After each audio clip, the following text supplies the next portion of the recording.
Varicose veins కి సరైన చికిత్స కోసం సంప్రదించండి ఎవిస్ హాస్పిటల్. తెలుస్తుంది నువ్వు చెప్పడానికి వచ్చావా ఏంటి? కాదు అంటే యాదృచ్ఛికంగా చూడండి, ఆయన తెలిసిపోతున్నావు ఇద్దరిని మైండ్ లో పెట్టుకొని అంటే కళాకారులు తెలిసిపోతున్నావు అన్నా కాబట్టి నేను అడుగుతున్నాను. ఇప్పుడు ప్రీవియస్ చాలా మంది నిన్ను ట్రోల్ చేశారు, నిన్ను అభిమానించే వాళ్ళు, నీ చుట్టూ ఉన్న వాళ్ళు, నీ జబర్దస్త్ లో చేసిన వాళ్ళు, నీ చుట్టూ తిరిగే యాక్టర్స్ కూడా డబ్బు కోసం చేస్తున్నాడు రాకేష్ ఈ సినిమా, బీఆర్ఎస్ పార్టీ నుంచి ఫండ్ గట్టిగానే లాగాడు, 3.5-4 కోట్ల దాకా లాగాడు. సో సెట్ 3.5-4 కోట్ల వరకు లాగాడు సినిమా గురించి. సో కేవలం కేసీఆర్ అని ఒక పేరు పెట్టి సెంటిమెంట్ తో వర్కౌట్ చేసుకున్నాడు, సెటిల్ అయిపోయాడు అనేది మీ చుట్టూ ఉన్న వాళ్ళే దీన్ని సర్క్యులేట్ చేశారు. ఆ విషయం నీకు బాగా తెలుసు. ఇప్పుడు మాల్లో ఉన్నావు కాబట్టి, మాల్లో ఉన్నప్పుడు ఎవరు అబద్ధాలు చెప్పరు కాబట్టి ఏంటి దానికి ఏం చెప్తావు సమాధానం? సరే నేను మాల్లో ఉండి అబద్ధం చెప్తా, జీవితం ఏంటో చెప్పు. నీకు ఫోన్ చేసి ఒక రాత్రి ఎంత అడిగాను? 1,00,000 అడిగావు. ఎందుకు అడిగాను? 4-5 కోట్లు ఇస్తే ఒక నిమిషం, ఎందుకు అడిగాను? దేనికి అడిగాను? ఏదో అర్జెంట్ అవసరం ఉంది సినిమాకి సంబంధించి కదా, వ్యక్తిగత విషయాలకు కాదు కదా.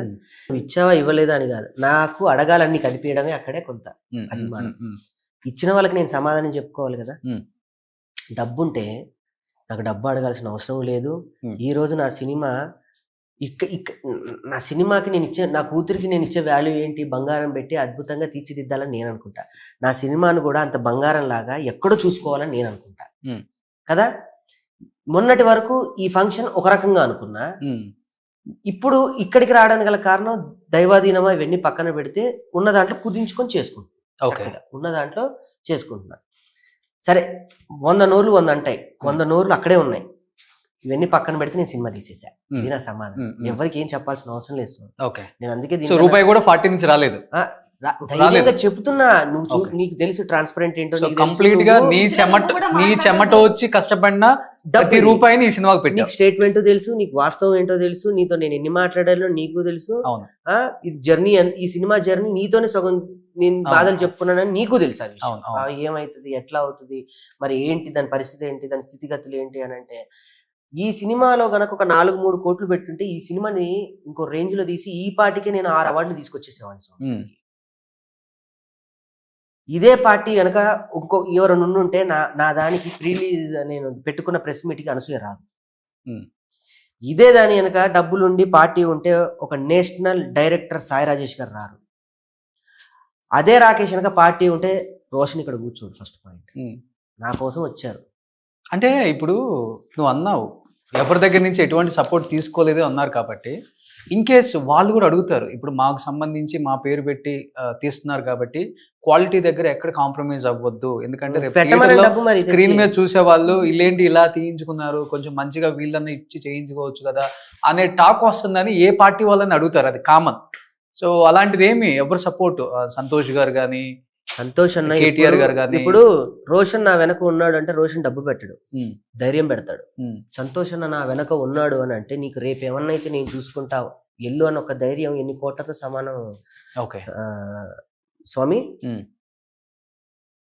నువ్వు ఇచ్చావు. బయట టాక్ ఏంటంటే రోషన్ వెనక ఉన్నాడు కదా, రోషన్ కూడా బినామీ, చాలా మందికి బినామీ అని అన్నారు. బినామీ ఏంటో సునామీ ఏంటో నీకు తెలుసు, సొన్నం ఏంటో నీకు తెలుసు. అవునా? నేను వాళ్ళకి బినామీ, నాకు నువ్వు బినామీ. ఇప్పుడు అర్థమైందా?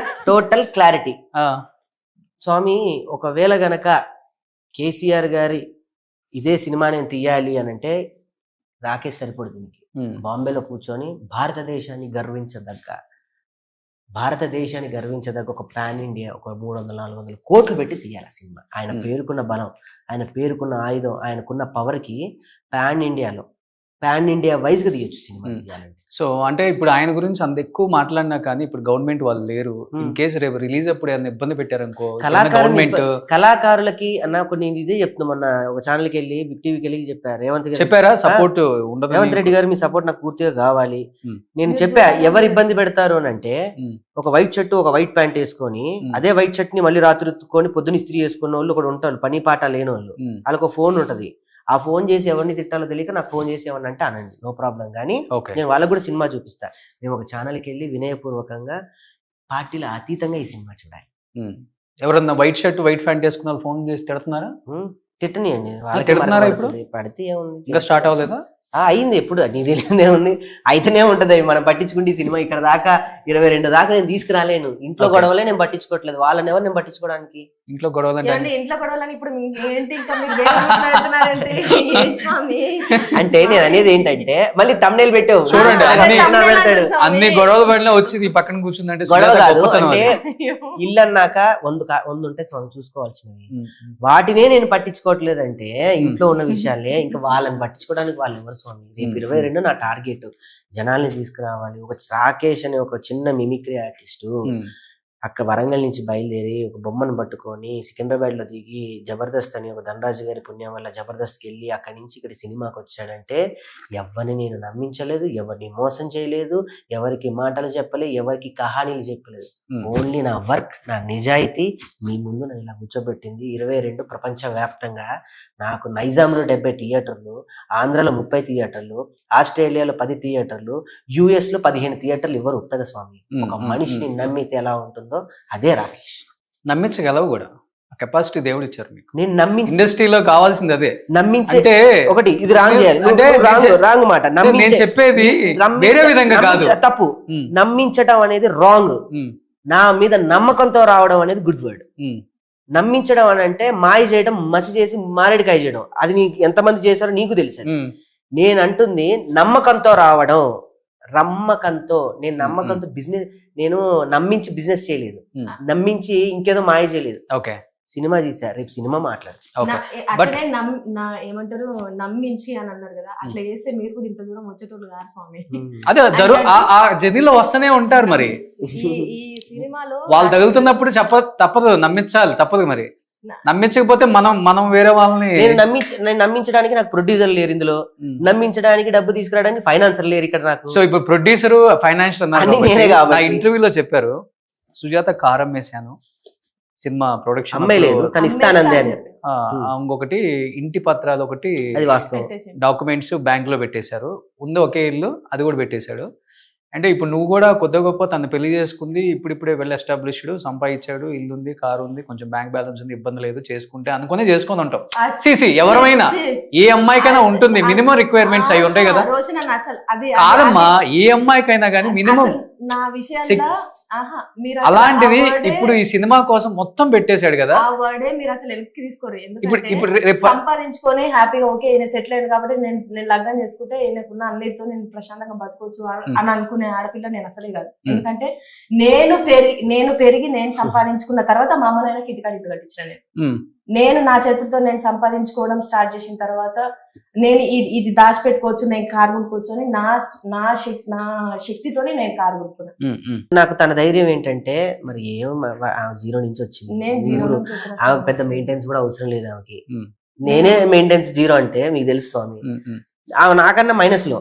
ఆమెకు అసలు మెయింటెనెన్స్, ఒక ఆడపిల్లకి మినిమం లగ్జరీ ఒక కారు, షాపింగ్ అంటారు, తిరగాలంటారు, అటు అంటారు ఇటు అంటారు. నాకు 4 గోడల మధ్యలో ఉంటే చాలు, ఏం షాపింగ్ వద్దు, ఏది వద్దు. నాకు షాపింగ్ అంటేనే చిరాకు. బంగారం అంటే పెద్దగా ఇప్పుడు బిడ్డ పుట్టిన తర్వాత బంగారం అనేది ఏదైనా కొనాలి అనే థాట్ వచ్చింది తప్ప బంగారం అదే మరి ఫ్యామిలీ స్టార్ట్ అయిన తర్వాత ఎన్నో వస్తూనే ఉంటాయి. బ్యాంక్ బ్యాలెన్స్ అవన్నీ కూడా నేను పెద్దగా ఆలోచించుకొని, అంటే బిడ్డ పుట్టిన తర్వాత ఆలోచన వస్తుందేమో కానీ లగ్గం చేసుకునేటప్పుడు ఆలోచనతో లగ్గం చేసుకోలేదు.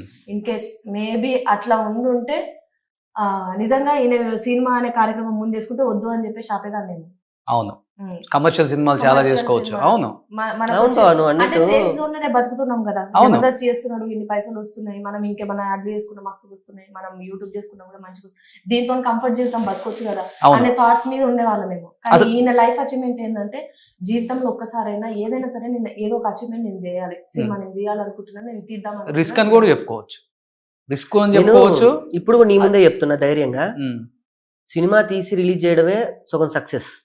ఒక డిస్ట్రిబ్యూటర్ త్రూ వెళ్ళిపోయి అది నాకు సినిమా వేసి డిస్ట్రిబ్యూటర్స్కి ఒప్పించి ఒక దీప ఆర్ట్స్ వాళ్ళు నా సినిమా ట్రైలర్ చూసే మిగతా వాళ్ళైతే ఈ రోజుల్లో సినిమా వేసి డిస్ట్రిబ్యూటర్లకు భోజనాలు పెట్టి వాళ్ళకి కావాల్సిన హోటల్స్ వేసి మిగతా కార్యక్రమాలు అన్ని చేయాలి. నీకు తెలుసు సినిమా ప్రోటోకాల్ అంటారు. అవును అవును, డిస్ట్రిబ్యూటర్స్కి ఏమేం చేయాలో చేయాలి. నాకు ఏమీ చేయలేదు శ్రీనివాస్ గౌడ్ గారు, నిజంగా ఆయనకి పాదాభి నమస్కారం చేయాలి. నా ట్రైలర్ చూసే నన్ను ఆహ్వానించారు. నేనే వెళ్ళా, సార్ మీరు అమరం చేశారు కదా, నా సినిమా ఏమన్నా అని అంటే, నా దగ్గరికి నువ్వు సహాయం కోసం వచ్చావు, నేను ఎంతైనా చేస్తా అంటే, సార్ థియేటర్ వేస్తాను సార్, 15,000 అనవసరంగా ఎందుకయ్యా, నువ్వు వేరే దానికి ఖర్చు పెట్టుకో, ఇప్పుడు చూసినా ఈ సినిమా నేనే డిస్ట్రిబ్యూట్ చేస్తాను, చూడకపోయినా నేనే డిస్ట్రిబ్యూట్ చేస్తాను, రాజు అని వాళ్ళ పిఎన్ పిలిచి మనం డిస్ట్రిబ్యూట్ చేస్తాం అని చెప్పిన శ్రీనివాస్ గౌడ్ గారు. ఈ సినిమాకి అంత గొప్ప వ్యక్తులు దొరికారు. ఒక వంశీశేఖర్ అన్న ఇండస్ట్రీలో ఎంత టాప్ మోస్ట్ పిఆర్ఓ. అవును. వాళ్ళని డబ్బులతో నువ్వు కొంటావా? నేను డబ్బు ఇస్తానా సినిమాకి చేయని వెళ్ళి అడుగు. డబ్బుకు కాదు, వ్యక్తిత్వానికి నమ్మే వ్యక్తులు వాళ్ళు.